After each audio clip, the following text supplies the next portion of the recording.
You're alone once again on a Friday night. You open up incognito mode for the 2000th time. Although you probably already lost count by now. You go to all of your familiar sites. You know which ones I'm talking about, and you already know which tags to search for, but you feel a bit adventurous today. So you go on DeviantArt, and there's things on there that you never even thought could be sexualized. You've been doing this since you were a kid, always going on interesting websites that had 18+ warnings that you didn't even seem to perceive. One click was all it took to make them disappear and get the goods. This ritual has been one and the same all of these years, through your preteens, to your teens, to your young adulthood. Every day after a hard day of school or your work, you would go on these sites and look at the most beautiful women you could even imagine, but you saw so many of them, you needed to see something new on DeviantArt. You already got bored of the same old stuff anyway, so you might as well try something new, something unholy. Lust overcomes you when you see anthropomorphized military vehicles turned into big-titted women and you do the hanky-panky. Immediately after finishing, you're overcome with the most profound feeling of shame you have ever experienced. You wonder if God is watching, or worse yet, your deceased relatives. You feel the worst you've ever felt before, but you know you're gonna be here again, same time, next week. You're never going to get a romantic partner anyways, so why try? I mean, you've got two romantic partners currently, your left hand and your right hand. Why would you need more? Sex is just orgasm anyways, right? What's the difference? It takes the edge off, and it's not like you're taking hard substances, is it?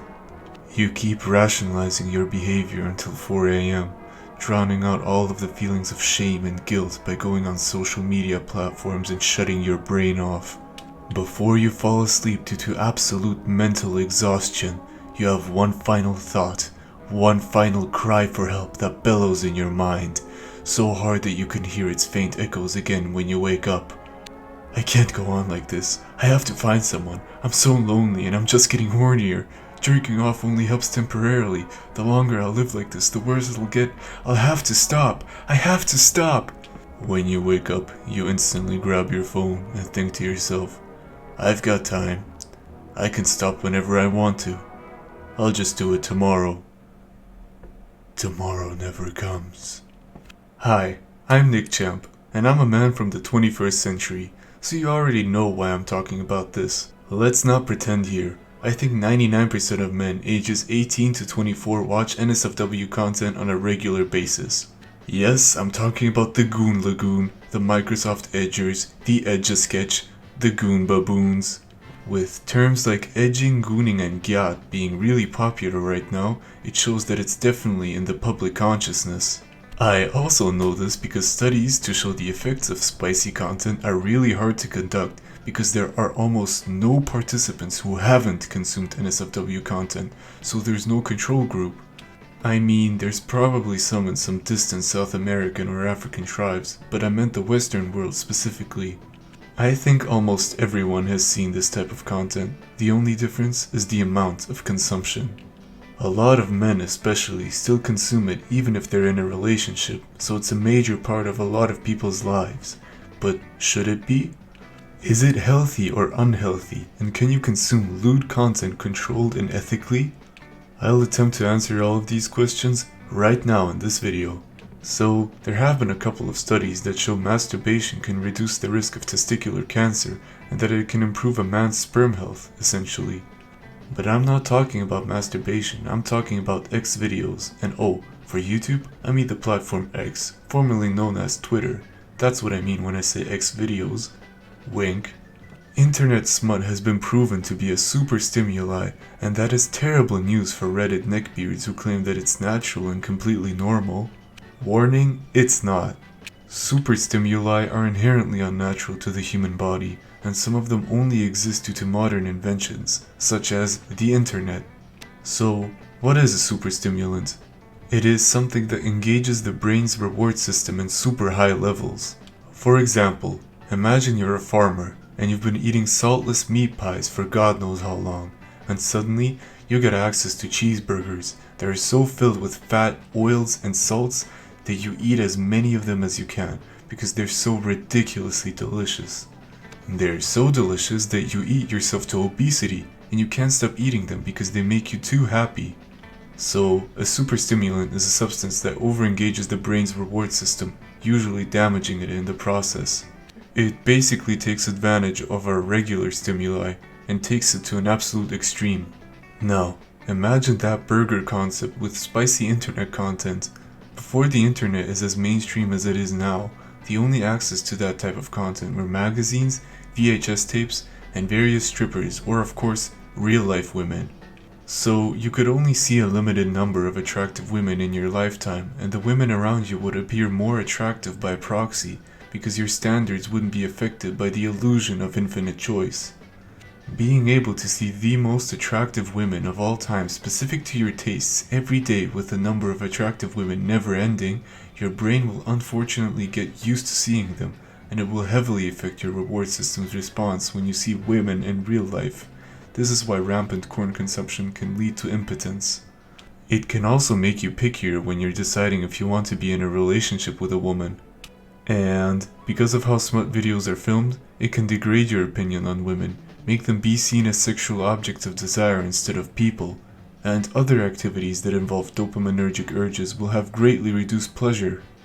Because seeing a potential mate overtakes all desires and it hijacks your entire brain so that you can only focus on procreation. I.e., it can also make all of your bad thoughts go away temporarily because your brain thinks you're about to lengthen your bloodline. Studies also show that the younger you've been exposed to lewd content, the more likely you are to develop an addiction, with the average age of exposure being around 11 in boys. This is also an absolute nightmare statistic because NSFW content can fundamentally change your brain physically by reducing gray matter and getting your brain overstimulated when you see sexual stuff. That means an addict's response to NSFW content is much stronger than that of an average person. Because your dopamine system gets so overencumbered by your constant usage of the super stimuli, it can make you depressed, it can give you brain fog, and it essentially fries your brain. Simply said, that's all you have to know. If you want to learn more about its effects, you can do your own research on super stimuli, but I think I can safely say that corn is bad for you. And not the yellow type. Specifically internet corn, just to be clear. But you already know this, but you still do it, even if you feel super guilty and shameful after. But how can it be destructive to society? Well, I think it's partially responsible for the male loneliness epidemic, and if an overconsumption of such material can lead to depression, then it also makes sense why so many people report being very depressed, even though their lives are more comfortable than they used to be. It has already ruined marriages. It's ruining young men, and also women, but to a lesser extent. It's affecting our children super negatively because they should not be exposed to such material at such a young age. I mean 11? I'm sorry, but that's actually crazy, because it's supposed to be 18 plus content. 11-year-olds should be watching Dragon Ball Z instead of jerking it to Belle Delphine. Its contribution of the destruction of society is mostly ignored because most of the time it isn't considered a major issue since everyone is doing it, but that is exactly what the problem is. There is evidence that it's extremely harmful to the brain and it could be a huge factor in the rise of loneliness, depression, anxiety, etc. It unironically is like smoking before it was found that cigarettes are very bad for you, but because the effects of explicit internet videos are mostly mental, it's not as easy to detect compared to cancer. I believe it is also unethical because these XXX industries are very shady, because not only can unconsensually uploaded videos be found on their websites, because jealous exes are the worst, and posted as a sort of revenge, there are also SA videos on these sites, especially grape. And there's so much of it, it's hard to know what is what. So, there's a very real chance when you're jerking it to some video you found online, you might be financially supporting a grapist and continuing the cycle of abuse. But I can already hear the comments say, what about OnlyFans? It's consensual. That means it should be fine, right? No, I don't think so. because even if you remove the shady companies that exploit victims of SA, OnlyFans girls are the worst for your mental health, because it's a one-sided parasocial relationship that exploits you emotionally and financially. If you're this horny, just buy an escort, Jesus Christ! At least a sex worker will actually give you sex, unlike OnlyFans models. Oh, and the creator chats between you and your favorite OnlyFans girls are very likely fake, because their boyfriends just write them for them instead. I personally believe there is almost no real way to consume spicy content ethically. Somebody's suffering no matter what you do. Your own health is also important, and I believe you shouldn't consciously destroy it just because you don't care anymore. Internet smut addiction is pretty recent, so there just isn't a huge amount of research available. But I genuinely believe that it's like tobacco in the 50s, where cigarettes were still causing people cancer, but because of lobbying, research for the benefits of cigarettes being funded more, and people liking it a lot, it resulted in huge medical issues in the future. I think internet smut will have the same effect, and we'll have a generation of depressed addicts that have removed themselves from the dating scene, thus plummeting the birth rates and ending the world through antinatalism. So, what can we do about it? Can you consume it in a healthy manner? I don't think so, because it's like saying meth is good for you in small doses. People can't really control themselves, and only a fraction of people have the willpower to consume just enough so it's healthy, so just stay away from it cold turkey. I think an orgasm is comparable to a hit of methamphetamine, so if you think you can withstand and uphold healthy doses of meth, go right ahead, continue your edge streak. Also, I like to say that I don't necessarily think masturbation in itself is bad, but pornography definitely is. So to all of the people that said they completed No Nut November while watching Corn were doing it on hard mode, you're wrong. That was actually easy mode. It just shows that you're severely addicted. You can see how addicted you are to it by abstaining from it from as long as possible. If you can't go a month without internet NSFW videos, then you're probably addicted. What's especially malicious about it is that men often use it as the ultimate emotional control regulator. Do you feel sad? Jerk off, you'll feel better. Angry? Jerk it. Happy? Beef jerky. It just never ends. So you start becoming numb to all of your emotions, and your life turns grey. You also get less and less dopamine each time you look at it, so you have to resort to looking at more extreme forms of it to elicit a more intense reaction. This is why internet corn addicts also have the weirdest, most insane preferences and fetishes, because the vanilla stuff just doesn't do it for them anymore. Oh, and then there's this whole psyop with trends like gooning that encourages getting hopelessly addicted to NSFW content so you can be miserable for the rest of your life. And not to mention sissy hypno, which is a genre that aims to hypnotize men into feminizing themselves and submit to alpha men. Yeah, that's just straight up a psyop, even if it's not from the government. What the actual hell? I mean, hypnotizing men into becoming femboys? That's not a regular fetish anymore. That's the Illuminati or the Freemasons trying to control you. I don't know how else I would explain this. I mean, this is a direct genre that seeks to create weaker men. For what purpose? How do you even find out you're into that? I know there's BDSM, but hypnotization? The genre also assumes that you are straight and don't want to become this, so watch out, men. There are actual psyops out there that try to destroy you. Gooning is also just terrible. Please don't goon, only if it's working for the Joker or something, then you're allowed to goon. But modern day gooning definition? Hell nah. Before you'll know it, you end up becoming an absolute coomer abomination. You're meant to be greater than this. You can do better. I believe in you. Stay away from that crap at all costs, please. Don't get me started on the aeromorphs or the anthro-military vehicles from the intro. Oh, these are real, alright? And they might be a psyop to boost the number of recruits wanting to go to a military, because I can't believe that a person would not only draw this on their own free will, but that other people would see it, and instead of recoiling in disgust, they'd be like, "Yo, metal titties, that's kinda hard though. Let me hit that gas tank if you know what I'm saying." This is hell. I can't believe this stuff exists on the internet, and we have to deal with this now. We have to deal with the existence of plane lovers. My whole day could just be going fine until I hear the words Princess Toad Fuda and my whole day is shattered into bits. Corn addiction is kind of funny, but it's not a joke.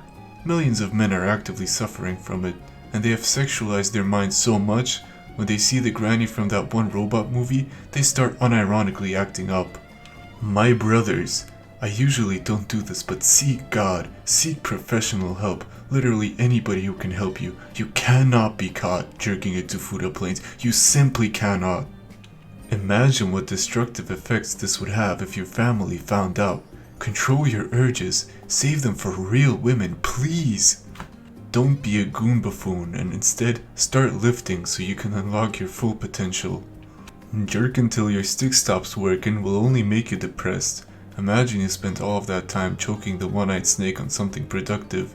It would be so much farther in life now. Join the NoFap subreddit if you need to. It's time to end it right here, right now. And you're the only person that can do this. Only you have the power. Only you have the right, the will. You will conquer yourself, or else you'll just end up a statistic. If you just needed motivation, then this is it. Stop. Not hammer time because I'm trying to stay monetized. I think Playboy magazines might be a safer alternative. It's like Zyn compared to tobacco. Yeah, stick to the magazines if you're this down bad, but I beg you to stay away from that weird internet voodoo psyop BS. I'm not gonna pretend to be a centrist here and believe that you can consume it in measures. Hell nah! If you see any sissy hypno run away into the hills, delete Reddit and get a girlfriend. No half measures. No more gooning, no more edging, no more edge streak, Fortnite feet, just stop please. I know that it's also super duper addicting because it's accessible everywhere and anywhere now through your mobile phone. So quitting your corn addiction is like trying to quit a nicotine addiction, but you always have cigarettes in your pocket. You can try and quit it by removing all of your access to it, make it as difficult for you as possible to be able to consume it. But I'm warning you, it's not gonna be easy, and I would recommend watching videos from people like Dr. K on YouTube, who might be able to help you. Damn, I hate how these shady companies are funding research to prove that it's good for you and completely natural, but don't trust them, it's not. Internet corn is an absolute blight on modern society, and we have to stay away from it as much as we can, while it's still unregulated. You'll thank yourself later. I know this video might have been pretty negative, but I'm very passionate about exposing the truth to more people, and I hope you understand that the almost uniform addiction to this type of content is detrimental to us as a whole and to society. Oh, and how do I know about all these niche kinks and terms? I've been in the trenches, man. I've seen too much. They don't call me the Edge Hammer for nothing. Just kidding. Or am I? Thank you so much for watching, and if you want to see more of my videos, go right ahead. I think they're decent. Like and subscribe, comment below what you think, and bye bye!